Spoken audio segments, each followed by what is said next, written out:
in southern Sudan, where specifically the medical charity Medecins Sans Frontieres has accused the United Nations in South Sudan of neglecting thousands of displaced persons who are taking shelter at its compounds. Now, that blistering attack comes as the UN Security Council prepares to discuss the organization's response to the conflict in the world's newest state.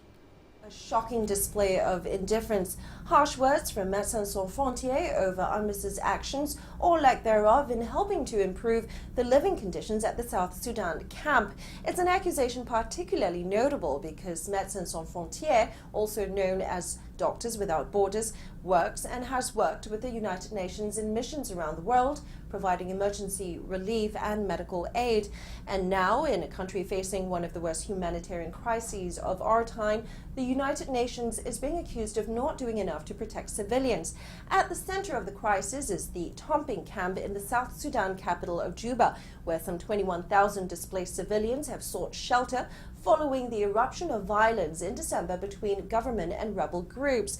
There, the organization says that the first of seasonal rains have resulted in the collapse of 150 latrines, releasing waste content into floodwaters and raising the risk of waterborne illness.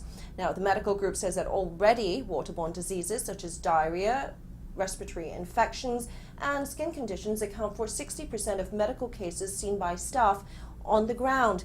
MSF also says that requests for the United Nations to relocate civilians to dry land nearby have been ignored, even as UN officials have acknowledged problems at the Tomping site.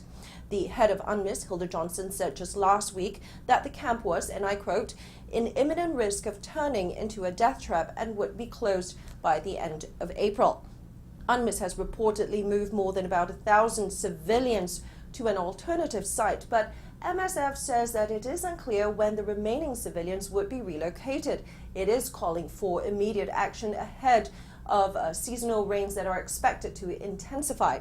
Now, the United Nations has been struggling with the demands of the humanitarian crisis, with resources being exhausted elsewhere, such as in Syria. And the UN recently said South Sudan requires $213 million in emergency funds over the next 2 months, or it could face the worst famine in Africa since the 1980s.